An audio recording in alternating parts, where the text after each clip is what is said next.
Hello, once again. This is Mike Van Doozy with the Hopeful Headlines, and today we're going to be talking about sargassum. Not sarcasm, but sargassum, the seaweed. And some of you might not be familiar with it, but if you're on the East Coast, especially southeast of the United States, you've probably seen it and heard of it on the news, because right now it's like everywhere because people are calling it a toxic menace. And at least that's what they're reporting. And I want to talk to you about this real quick because you can look at it and have different perspectives about it. And this is what we need to do with different things in life. You know, no matter what's happening, always look on the bright side of life, right? Monty Python, right? So all this stuff is washing up on the beach, millions and millions of tons of it. And they can see it coming. It floats up on top. When they're flying overhead, they can see big patches of it. And this year, the bloom has it's stretched all the way from Africa, all the way here to the States and down to South America. So they said it's 2 or 3 times as big as the one from last year. And they usually deal with it for a couple of weeks out of the year. But this year, they said, you know, it started early. It's going to go on for months and months and months. Now, most people, like I said, yeah, there's a little bit of seaweed there. We're used to it. You know, we walk on it. They were interviewing people down there. Some people were laughing, having fun, just jumping over the seaweed. One old guy had it on his head like a wig and was laughing. He said, it's nature. It's beautiful. The people who are worried about it are the people that have, they live, you know, on the beach, or their income comes from it, from like hotels. And down in South America, I actually researched it a little bit because we've been having it wash up here and we hear it in the news once in a while. And then I saw this story about some guy down in Mexico, and I did a little research and just Googled. You guys can go on YouTube too and just punch in sargassum seaweed. It's SARGASSUM. There was a lot of stuff going back years and years and years. And this one guy, Omar Vasquez Sanchez, he grew up, I'm not going to give you his whole life story in that, but he had a rough childhood, was substance abuser, moved back and forth to the United States and back down to Mexico, back home. And he was working at Cancun, I think, one of these resort areas. And those people would see the stuff as a nuisance coming in because people want to go out. It's the nicest beaches, right, in the world. And people go there to vacation and they don't want to deal with seaweed. So these hotels would have to collect all of the seaweed. And what they would do is they didn't know what to do with it. It's just a bunch of seaweed. Some of them would try and plow it under. The other ones would just rake it up and take truckloads of the stuff out every day. And Omar was working with that because he said it made it feel like him, because when he was a substance abuser and an alcoholic, people would just turn away, not want to do anything about you, not want to have anything to do with you, and just turn a blind eye. And he was seeing, you know, everybody's looking at the seaweed, you know, it was washing up, breaking down, smelled like rotten eggs. People were on vacation. Nobody wanted to deal with it. Nobody wanted it around. And he just wanted to make a bad situation good. So he took some of the seaweed, mixed it up like they do adobe bricks with some clay in that. And it's still 70% of the seaweed in each brick. And he built these adobe bricks out of it. And they've actually built some houses, and I think that's a couple of years ago, but I wonder what they're up to now. And they built some houses, and I think they donated a couple to some people. You know, they're not building mansions or anything out of it, but this down in Mexico. And it's just something to think about. Somebody who takes something, and almost everyone that's out there just sees it as a nuisance, you know, and they just don't want to deal with it.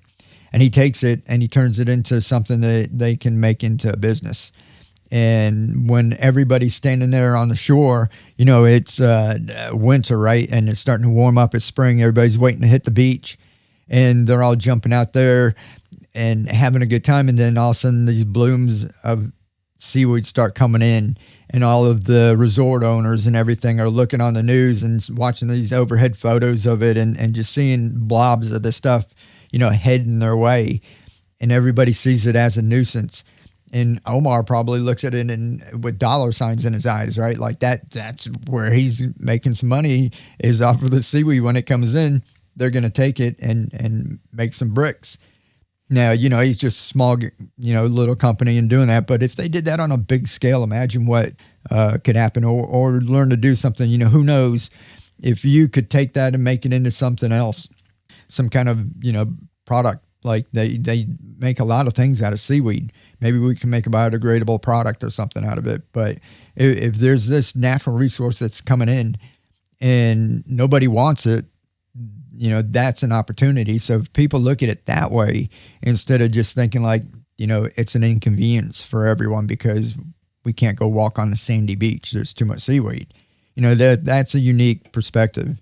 And I think everybody needs to look at it that way. Maybe even as a whole, all of these resorts are like putting big styrofoam booms out, trying to corral it as it comes in and pull it up to the beach in one section and load it in trucks. And they're actually taking it out to like landfills, just piling it up and letting it decompose.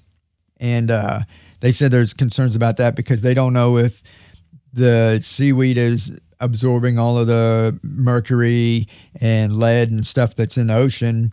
They said that pollution and the warm temperatures is what's causing these blooms to be exceptionally big, and that they're not sure, what the concentrations of it is. So if they take it and they keep taking it somewhere and putting it in one landfill and it decompose, is that runoff going to go into the groundwater and the drinking water and that too? So they're looking into all of that. But what if the pollution was there? What if this is Mother Nature, like saying, okay, you guys screwed up the ocean and that, it's on the brink of disaster. I'm going to give you a second chance. And we're going to make this huge bloom, seaweed bloom. And it's going to absorb a lot of these toxins and it'll wash it up in one place.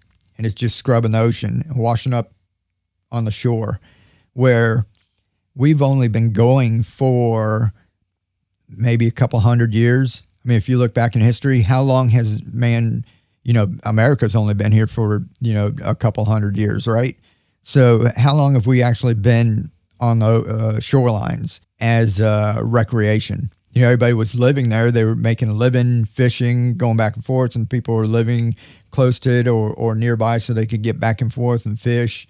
But there wasn't a whole lot of recreation along all the shorelines, especially if you look throughout the history of the world and the planet, all the shorelines and that, there weren't a whole lot of people on them just having fun and just soaking up the sun.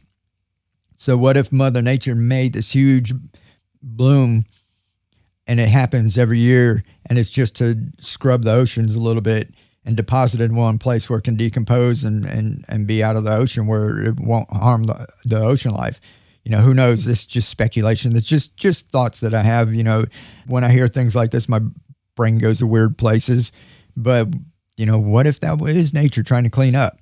And what we're doing is working against it. We see it as a nuisance, whereas it's something that could be a positive. It's something that nature has done that is on such a massive, massive scale that she's made something that stretches from Africa to South America. There's no way that we could do that and collect it all and have it depositing in some place that we can collect it. So Mother Nature has done this incredible feat, and we see it as a nuisance, and we're trying to stop it. The problem is they're trying to figure out what the cause is so they can stop the problem. When it may not be a problem, it may be a solution. Just things that I think about, and like Omar, you look at something and it's a bad situation and trying to make a good situation out of it, right? So have a good outlook on life. I want to hear your stories. I'm getting things set up. I think in the last one I mentioned that I had an email account, and I said the Hopeful Headlines Podcast, and I said .com. It's actually the Hopeful Headlines Podcast at gmail.com. Send your stories there. I'll be getting those together, start sharing some of your stories. And I do have the website, but I haven't got it set up. Nothing's on there, and it's under construction and that. So that will be forthcoming. But for right now, it's not a website. It's just the Gmail. So it's the Hopeful Headlines Podcast at gmail.com. And just send me your stories and let me know what you think.